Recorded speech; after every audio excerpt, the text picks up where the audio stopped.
with this topic today. And as I mentioned last time at the finish, that individually or small community wise, there's not much we can do to change what's happening with the Muslim Ummah right now. We know that. We acknowledge that. But at the same time, I also mentioned that there is something that we can and should do. And what it is that we can and should do to start making a difference right now for us and for our next generations to come to make things better. And this is where inshallah I'll begin today.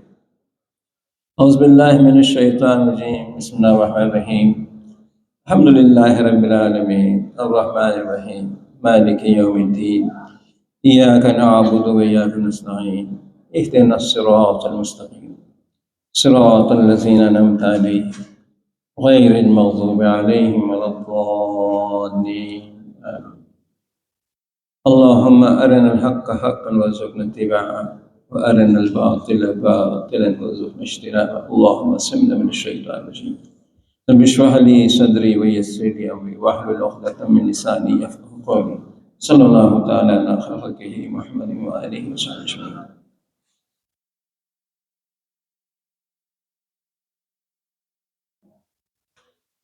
Muaz radiallahu anhu was a very devoted Sahabi of Rasulullah sallallahu alaihi wasallam. He was from one of the tribes of Ansar in Medina. Allah subhanahu wa ta'ala chose to guide him at a young age to the right path. He accompanied the delegation of some Ansar who went to Makkah to meet with Rasulullah sallallahu alaihi wasallam to invite him to come to Medina. He accepted Islam at that time when he was only 18 years old. He was a young man. After Rasulullah sallallahu alaihi wasallam migrated to Madinatul Munawwara, Muaz bin Jabal radiallahu anhu became very, very close to Rasulullah sallallahu alaihi wasallam. He actually fell in love with the Prophet sallallahu alaihi wasallam and was around him all the time. And Rasulullah sallallahu alaihi wasallam also in turn loved him as much and more. He was one of the 5 or 6 Sahabis that the Prophet ﷺ trusted the most. He had gained a great deal of knowledge about Islam and Sharia, and at a very young age, he was one of those who gained the reputation of being a mufti while Rasulullah ﷺ was still alive. He was appointed the governor of Yemen, and people used to go to seek fatwas from him while Rasulullah ﷺ was still alive in Madinatul Munawwara. In short, he was a very special companion of Rasulullah ﷺ. He spent about 20 years of his life with Rasulullah ﷺ, and he passed away at an early age, at age 38. Muaz radiallahu anhu frequently requested Rasulullah ﷺ to give him advice, to guide him, to give him advice. And Rasulullah ﷺ in his lifetime, 20 years that he was with him, maybe less, before he left for Yemen, he very lovingly guided him and advised him in lots and lots of things. We have received these advices of Rasulullah ﷺ that he gave to Muaz bin Jabal radiallahu anhu through his ahadith. I want to share with you one of these advice which is very relevant to our present circumstances as to what we need to and should do under the circumstances.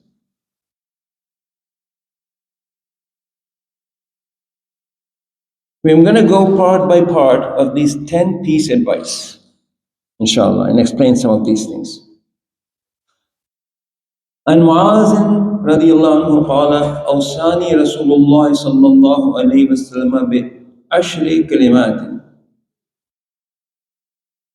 Muaz narrated that the Prophet, he requested the Prophet to advise him with 10 things. قال رسول الله صلى الله عليه وسلم لا تشرك بالله شيئا وإن قتلت وحرقت. Do not associate anyone with Allah subhanahu wa ta'ala, even if you were killed or burned alive. Obviously, the most important piece of advice started as number one. Do not associate anybody with Allah subhanahu wa ta'ala, even if you were killed or burned alive. I'm just going to explain each one of this advice in a bit so we know how are we to practice this now.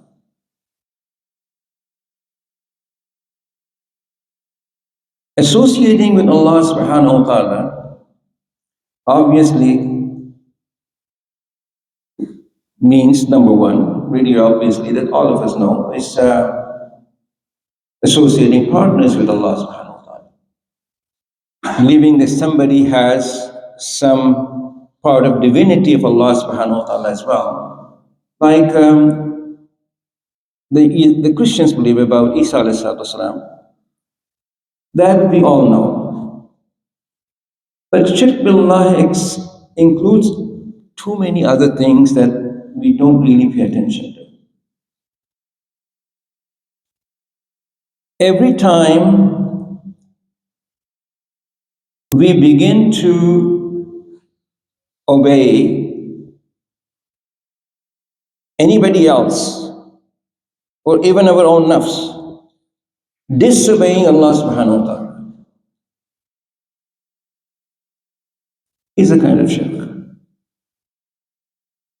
So, for example, my nafs, my desire is encouraging me, and my shaitan is encouraging me to do something haram, something wrong, something which Allah clearly prohibited for us to do.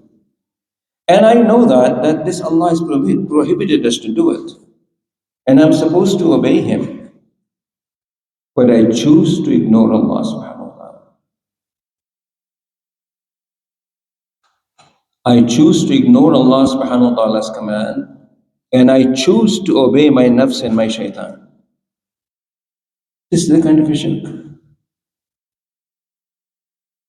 Every time we compromise our faith to please someone,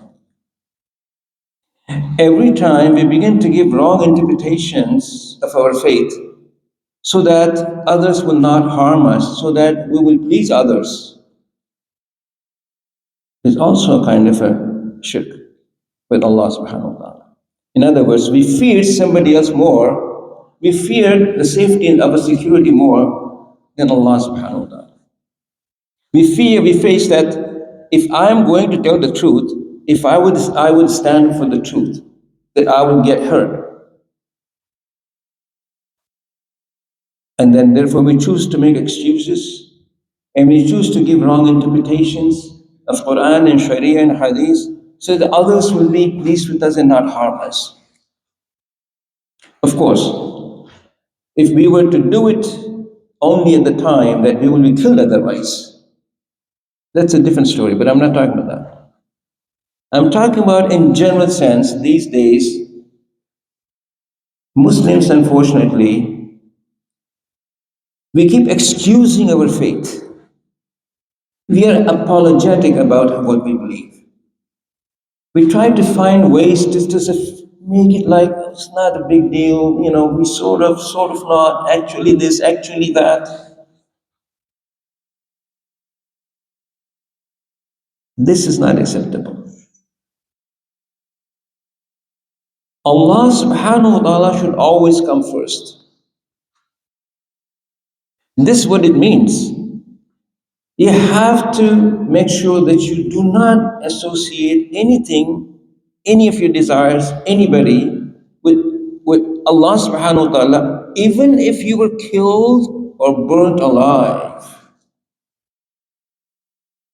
The lesson here, my dear brothers and sisters, is we need to be firm with what we believe. We need to feel proud of what we have. We need to truly be grateful to Allah subhanahu wa ta'ala for this iman that He has given us. And we need not to shy away from this. We need not to be apologetic about it. Don't need to say, well, what we can do, this is the requirement. I know it's kind of too much. Stop doing it. Stand up for what you believe is right. Stand up for what you know is the truth. Stand up for the beliefs that Allah has given us. Stand up for the Sharia that Allah has given us. And be proud of it. Never, ever, ever compromise our beliefs in our faith, which is what's unfortunately happening all around the world.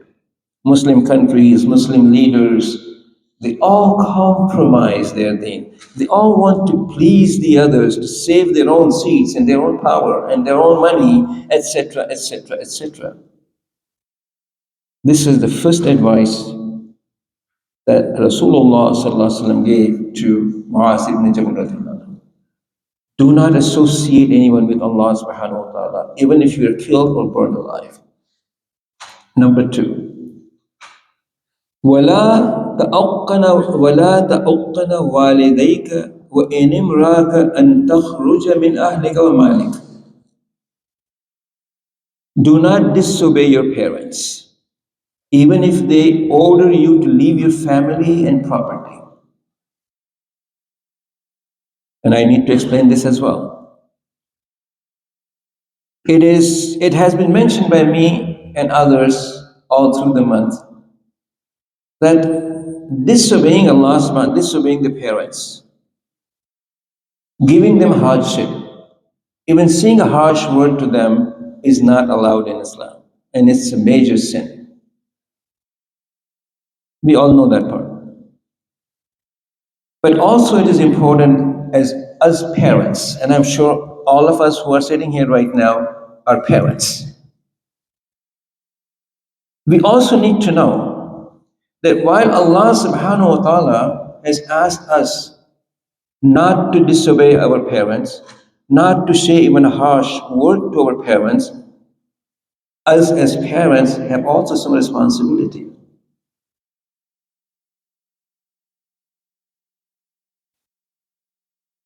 Obviously, no parent in their right mind will ask his son to leave his family and his property and go away. Am I right? No parent in their right mind would say that. But we should not actually say and expect our children to do something which would be unrealistic, too much for them to follow, and especially if it contradicts one of the commands of Sharia. This is not uncommon in our families. It happens very often in our families. When the children are married, especially, and now they have living with them, not their sons, but the daughter-in-laws as well, and their children. And there's always going to be this competition about who is going to control this guy now. So the mother and the father of the son would say all kinds of things against the wife and say, leave her. If you don't like her, I can get you married to somebody else. Don't worry about her. We are your parents. We come first. Don't let, etc., etc. Cause lots of problems in homes. If a mother, and what I'm saying is not theoretical, I quote everything to you, I say everything to you, which is based on actual experiences. Where a mother-in-law is unhappy with her daughter-in-law, She's not able to control the daughter in law, and she's afraid that the son will lean towards his wife and leave me. So she would say kinds of things like to the son, look, you only have one mother. I can bring you other wives if you want. You're not going to have another mother. So if you're not happy, if she doesn't listen to you, let her go. We should never do those kinds of things. If at that time the son must not obey the parent, the son must not obey the parent at that time, because that will be injustice. That will be unfair. If he's happy with his wife, if he's happy with the children, just because somebody says, throw him out, is unfair and unjust. And you will be held accountable for it. Like I said, this is not uncommon in our families. As parents, we have to be very realistic. We have to be fair. We have to not expect or instruct our children to do something which is unjust, unfair, and especially if it is against Sharia. This is why Allah subhanahu wa ta'ala himself says in the Quran, obey your parents. Don't even say a harsh word to them until they ask you to associate somebody with me. Until they ask you to do something which is not commanded to you, which is against Sharia. You are not supposed to obey them at that time. So this was his second advice. Let's go to the third one. وَلَا تَتْرُكَنَّ صَلَاةً مَكْتُوبَةً مُتَعَمِّدًا فإن من ترك صلاة مكتوبة متعمدا فقد برئت منه ذمة الله. Do not leave the obligatory prayers intentionally. For whoever leaves the obligatory prayer intentionally, Allah's protection is removed from him.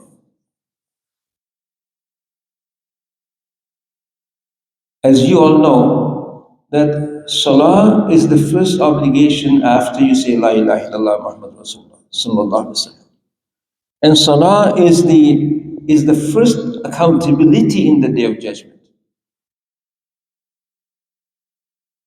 Now, if you look at our situation here, Alhamdulillah, the month of Ramadan has 2 more days left. And Alhamdulillah, summa Alhamdulillah, lot more people,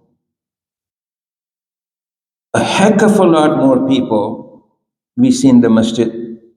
They are praying, they are taking care of their salah, they are coming for tarbiyah prayers. Alhamdulillah, subhanallah, bihamdihi, subhanallah. Blessing of Allah subhanahu wa ta'ala for this month. As soon as the Eid is done, we are done as well.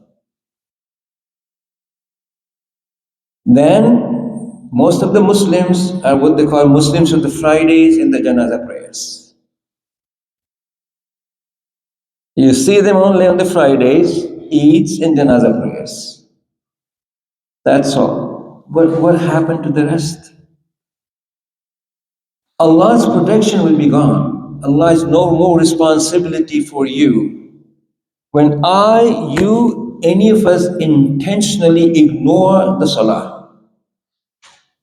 As a matter of fact, in one of the hadiths it is mentioned, the meaning of which is, if somebody intentionally gives up the Salah for 3 days, he is out of Islam.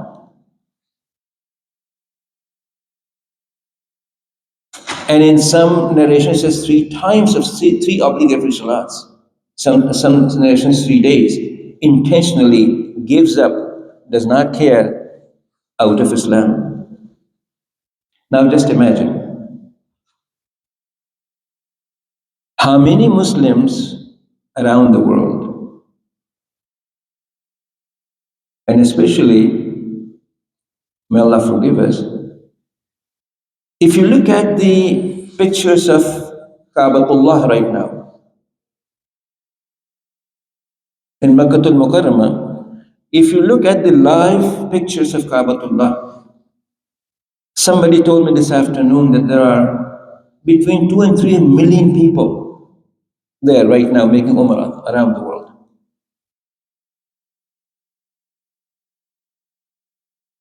Most of these people are foreigners. They have come from outside the country to make the Umrah. Many of those who live there,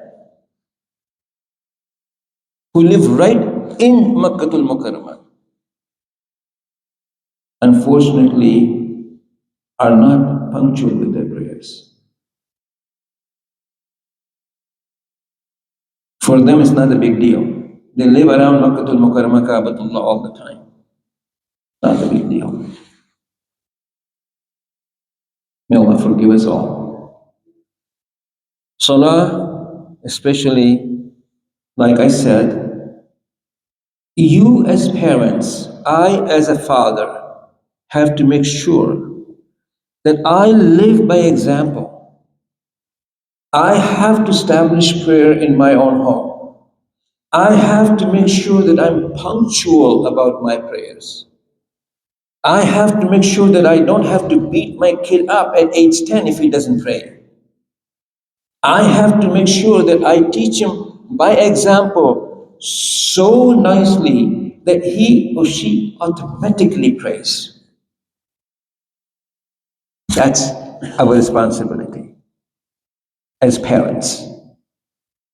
We must not ignore them. You see, this is what weakens us. If we give up salah, if we are not punctual with salah, if we compromise our beliefs, these are the things that weaken us. These are the things that make our enemies control us. If we don't allow ourselves to be controlled by Allah subhanahu wa ta'ala, then we are in the hands of our enemies and shayateen to control us, which is exactly what's happening right now. Number 4, وَلَا تَشْرَبَنَّ خَمْرًا فَإِنَّهُ رَاسُ كُلِّ فَاحِشَةٍ. Do not drink liquor, intoxicants, for it is the root of all decency, or all undecency. Would you believe if I told you how many of our young people are now drinking and using intoxicants?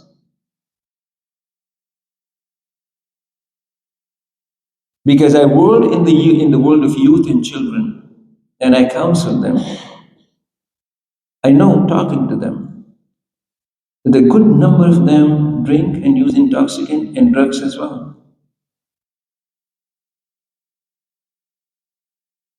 And though they don't make a big deal of it, no, everybody's doing it. Not a big deal. And Rasulullah SAW told us, it is the root of all indecency. Essentially, when you drink or you're intoxicated, your ability to think wisely is gone. You can no longer think wisely, rationally. You're easy prey to shaitan. You can be taken easy advantage. Most of the parents, wallahi, don't know about it. They don't know that what their kids are doing, especially when they're going to colleges and universities and high schools, even high schools. They don't know what they're doing until somehow it comes out in open. We have to be extremely careful and observant of who our kids' friends are. Who are they going with? Who are they associating with? How many times are they spending in their own rooms? How much time are they spending outside, supposedly going to the masjid or supposedly going to be with meet some friends? Where are they going actually? Unfortunately, most parents have no idea. They have no idea where the kids are at, what they're doing, who are they with, until things go wrong. We have to make sure that we are taking our prayers seriously. That at the end of the Ramadan, when we finally gather here in large numbers for Eid prayer, that we don't quietly, subconsciously, habitually become careless of our five-time prayers. This is a warning right now because Ramadan is just finishing in 2 days. And we are all creatures of habit. May Allah forgive us, but there are literally thousands of us who may be just waiting for Ramadan to finish. It will be a major problems for them if the Eid will be not Sunday but Monday. Major problem if the Eid is not on Sunday but Monday. Ah, one more day, Allah. Oh my, how come? You know, this Saudi did not see the moon yet. They have not made an announcement. Go check again. You check other countries. Is hasn't moved? What's what's wrong with this? Because we think of this, all of these things as a burden. May Allah accept all our prayers, and He will, inshallah. But it is our attitude. Following of the deen, we see it as a burden. It has to be done. We don't do it because I want to do it, because it is for my own benefit, because it has to be done. We need to stop it. And the next, وإياك والمعصية فإن بالمعصية حل سخط الله عز وجل. Avoid sins. Avoid disobeying Allah subhanahu wa ta'ala. For sins incur the displeasure of Allah subhanahu wa ta'ala. Wallahi lazim, each one of this advice is worthy of written by gold in the gold letters. It shows us what's happening to us right now. Avoid disobeying Allah subhanahu wa ta'ala. Avoid sins. For disobeying Allah subhanahu wa ta'ala incurs the displeasure of Allah subhanahu wa ta'ala. Can you see why this is happening to us around the world? Can you see why are we suffering as a whole ummah? Do you see why Allah's help is not coming? Because we are not stopping disobeying Allah subhanahu wa ta'ala.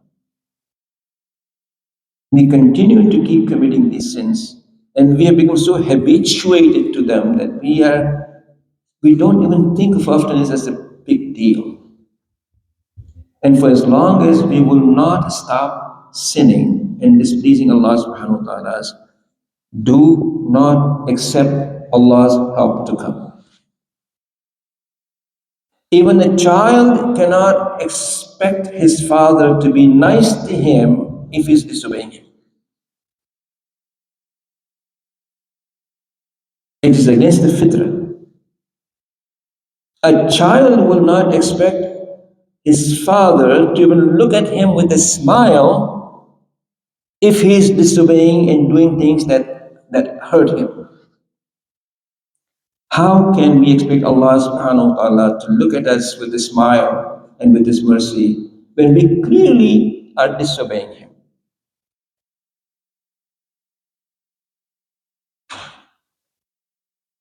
You know, brothers and sisters, I don't want to sit here and lecture you all and to make you feel like you're all sinners. Wallahi, that's not my intent. My intent is to bring us to focus on our individual, me first. What is my daily life like? What is my daily behavior like? Am I aware of what the things that I do all day long? Is any of this displeases Allah subhanahu wa ta'ala? Is any of this against the Sharia? Is any of this that I would be held accountable for in the day of judgment? That's what I need to do. That's what each one of you all need to do. And yes, like I say, and I will keep saying, we are not going to be perfect because we are not meant to be perfect. But that doesn't mean that we should completely give up being careful and mindful of at least knowing what we are doing is wrong. If we only just become self aware of our daily life and make sure that we don't do anything to displease Allah subhanahu wa ta'ala, wallahi, let alone the whole world. You will see a difference in your life, miracles happening in your daily life. You will see it. I have no doubt about it. When we as parents stop disobeying Allah subhanahu wa ta'ala, then that's what we teach our children to do. Our children automatically know that this is not allowed, this is not okay, this is not right, this is only going to bring me harm. And you don't have to then teach them. Next point. وَإِيَّاكَ وَالْفِرَارَ مِنَ الزَّحْفِ وَإِنْ هَلَكَ النَّاسِ. Avoid turning your back on the battlefield, even if all the people are killed. Obviously, you and I are not going in the battlefield right now. So you say, oh, this advice doesn't apply to us. It does. Avoid turning your back on the battlefield does not only mean when you are engaged in qital, actually in fights, but it also means in the battlefield of defending your faith in your daily life amongst your people. When somebody, I wish the young people were here who are going to colleges and universities, listen to me, and those of us who are working, if somebody, one of your colleagues, one of your fellow students, says something that is not right about your faith, that is disgraceful about your faith, that is like a put down for your faith, stand up for it. Defend it. Don't start fighting with them. Allah has given you a tongue. The jihad fi sabilillah is not only with weapons. If it's also money and with your tongue, with your pen. We should stand up and not back off. We should not say, this is not my problem. This does not concern me. There's lots of books that people can read. This is the work of shuyukh and ulama. No, this is all our work. This is all our battles. If somebody says to me anything about Rasulullah sallallahu alaihi wasallam that is disrespectful, should I be quiet and not say anything? Shame on me if I did do this. Should I start fighting with him and hit him? Shame on me. No, I'm not supposed to do that either. I'm going to very quickly share with you an incident that happened with me many years ago. I was on the plane. I was going somewhere. And in those days, my routine was that I had this pocket Quran, small pocket Quran that I kept in my pocket. And flights are long, so I would just take out the Quran and read from it. At such one time, I was in the plane, and there was a guy sitting next to me. And he looked at me and he said, is this your holy book? Are you a Muslim? And I said, yes. He said, if you don't mind, may I ask you a question? Absolutely. Ask away. He said, why are Muslims so intolerant of others?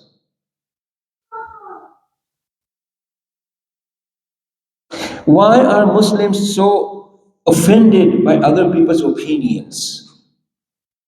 I said, you're talking in a kind of a not clear way. Give me an example, like what exactly are you talking about? Now, in those days, How many of you have heard the name of Salman Rushdie? Raise your hands. One, two, three, so four, five. Salman Rushdie wrote a novel about Rasulullah Sallallahu Alaihi Wasallam and his family.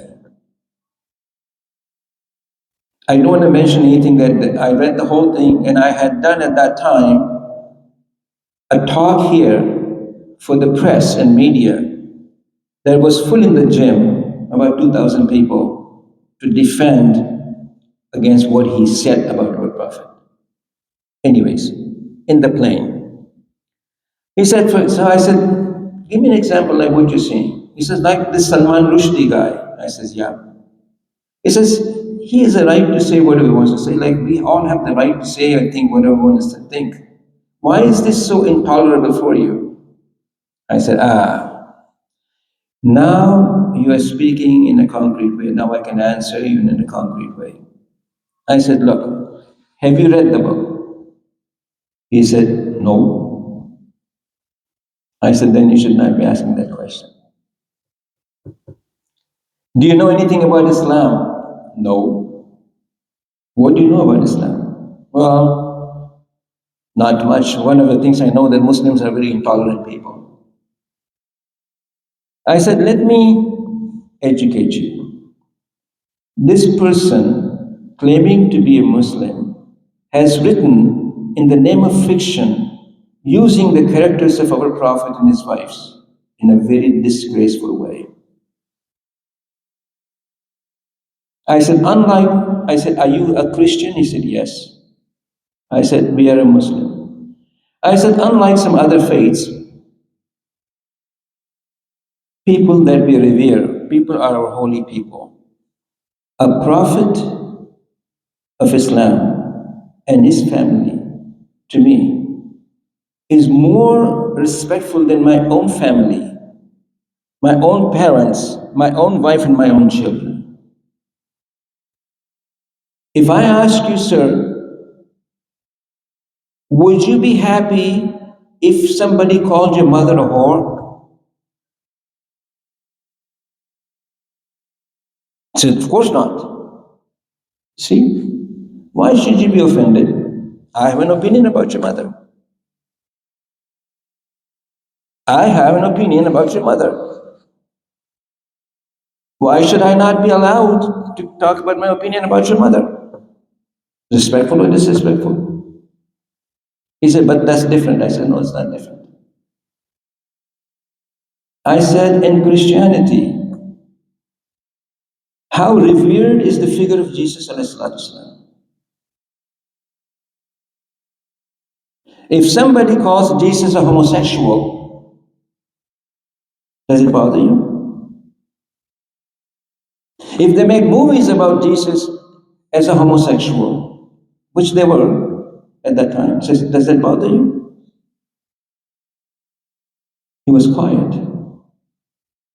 He said, you see what I mean? If I disrespect your mother, you are hurt. If the whole world disrespects your prophet, you are not hurt. We are not like this. What we believe we revere, we stand up for it. This is wrong. It's not acceptable. Does that make sense to you? Do we have right to stand up for what we believe and not be disgraced? He didn't say one word after that. That's what not backing off from the battlefield. This is also not backing off from the battlefield. Makes sense? Next. وَإِذَا أَصَابَ النَّاسَ مُوتَانٌ وَأَنْتَ فِيهِمْ فَاصْبُتْ. If you're in a place and a plague breaks out, a disease breaks out, and you're already there, don't leave the place. Remain steadfast in it. Because by leaving this place, you're going to spreading it around the world, which is what's happening in COVID. If you are in a place and a plague breaks out, a disease breaks out that spreads, stay there. Don't leave so that you won't spread it. Next point. وَأَنْفِقْ عَلَىٰ عِيَالِكَ مِنْ تَوْلِكَ. Continue to spend your wealth on your family as best as you can afford. This is something very important that we need to talk about as well. Lots of issues are happening in the marriages these days in the families. Why? On finances. Who is supposed to be paying for what? Who is responsible for what? Lots of husbands are very controlling of the money. Lots of wives want all of his money. Lots of children want all the money that the parents have, and why can't they have them? Money is causing a lot of problems. People have completely given up the understanding of who is responsible for who in a family relationship. I have young men coming to me who want to get married and who say that I'm looking for a wife who is working, earning, and pay 50% of the running of the household. And if these are the realities I'm talking about, I want him educated, working, making money, and willing to pay 50% of the running of the household.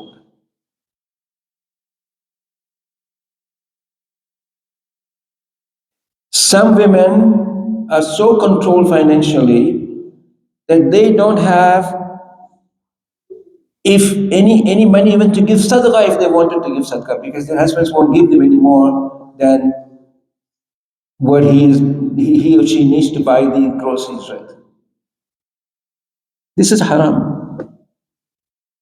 This is wrong. We should be, Allah has made us men responsible to look after our families. Well, that does not mean that we fulfill all their desires and wishes, that we buy them an iPhone every year. That's not what it means. What it means is fulfilling their needs so that they don't have to worry about that I don't have enough. Not being miserly about this, being reasonable about it. And also, sisters, if they are working and if their husbands are in need and they're making more than the husbands, which is happening right now as well in many cases, that the wives are making more money than the husbands, and the kids are getting ignored at home. Well, in that case, the sisters have to be mindful as well, as to don't just blame the husband for everything that's wrong in the family.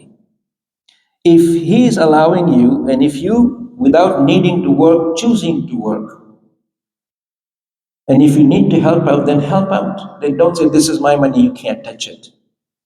These issues are not uncommon in our families.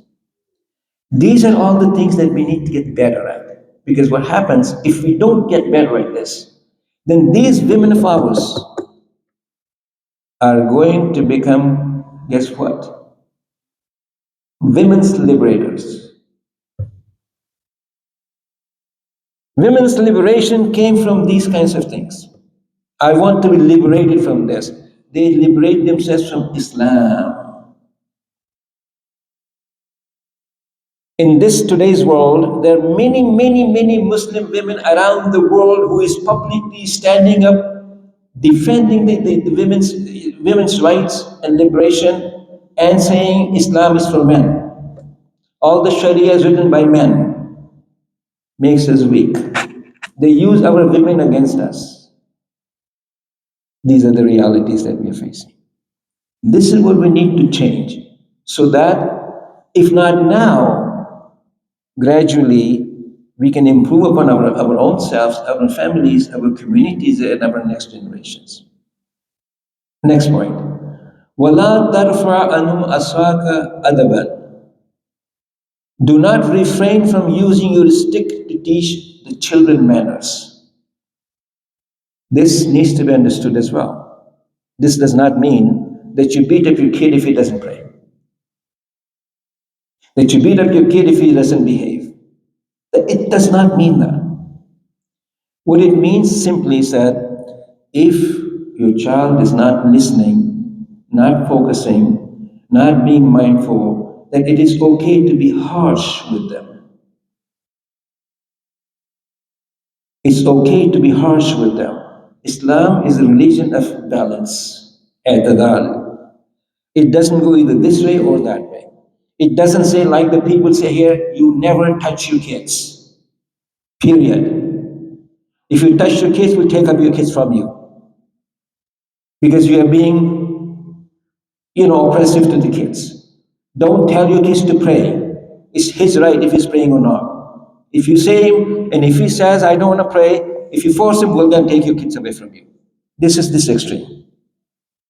And this extreme is, I'm going to beat the heck out of you if you don't pray. If you don't listen to me, I'm going to kick you so hard that you will never forget. These are two extremes. Islam is not like this. Islam is right in the middle. Teach with love and example. Like I mentioned earlier, teach your kids with love and example. And be harsh if need to be, but not to punish them. Not to physically punish them, but to let them know that there's going to be consequences if you don't behave. And there are many other ways of it that we can't go in right now. And last but not least, وَأَخِفْهُمْ فِي اللَّهِ, and instill the fear of Allah in their hearts, which will not come if we don't have the fear of Allah in our hearts. We need to bring the fear of Allah in our hearts first. And that's what all that I've been talking about. Brothers and sisters, this one hadith of Muaz shows us the way as to what we can do now to begin to change the situation. We can't change the whole world, but we can begin to change ourselves, and we need to choose to do it. We cannot be part-time Muslims. Ya ayyuhal lazina amanu udkhulu fis silmi kaffa wa la tattabi'u khutuwat ash-shaytan. Believers enter into submission wholeheartedly, completely. You can't say, well, I can only do this much. See, wallah, if you look at it, our practice of our faith is based on convenience. We pick and choose. This is what I can do, this I can't do. Don't ask me too much. This is too much. Well, this is not Islam. Islam is not this is too much and this is little. No. No, Islam is what Allah and His Prophet said is all of it. It's different that for some reason I'm not able to do some part of it. And then I pray Allah's forgiveness. Allah forgive me. I know I need to do this. I'm not able to right now. Give me the courage, give me the strength, make the circumstances for me so that I can. But let's not pick and choose of Islam. Let's not pick and choose and say, I can only do this and I cannot do this. Sisters sometimes, when they're not wearing the hijab, they say, well, I'm doing everything else. I'm not ready for it yet now. Wallahi. When would you be ready? Tomorrow? Day after tomorrow? Are you going to be alive tomorrow? When will you feel ready? Some brother is not praying. He says, brother, come on, let's go pray. He says, go pray. It's between you and Allah. When Allah gives me the tawfiq, I'm going to pray too. But how would you know if Allah has given you tawfiq or not? You're not even trying. These are the excuses that we make. And sometimes, unfortunately, we use the commandments of Sharia to our advantage. When it is advantageous for us, we use it. If it is not, we leave it. Brothers, this is not being a Muslim. We are suffering because of being part-time Muslims, Muslims of convenience. This is why we are suffering. This is when Allah's help is not coming. We need to be mindful. We need to wake up from the deep sleep of heedlessness and carelessness. We need to know time matters. This minute, this moment that you and I have is all we got. You and I don't have to get sick to die. We can be going a minute. Every moment has to be taken seriously. Good choices have to be made for every moment. because this moment is not coming back and next is not guaranteed. May Allah subhanahu wa ta'ala give us the wisdom. May Allah give us the wisdom to take these words to heart. Think, begin to make change, make an effort, make an intention to change. Change for the positive. Make these are the 2 days, precious days of Ramadan left. Make dua to Allah from your heart to make you a true Muslim, in the true sense of Muslim, to make you a mu'min in the true sense of the word, not just a casual Muslim. This is the time to make that dua. May Allah subhanahu wa ta'ala accept our deeds, our ibadat. May Allah accept our iman. May Allah protect our iman. May Allah subhanahu wa ta'ala protect our deen and our iman and our ummah from the forces of the enemies and shayateen. It's all around us.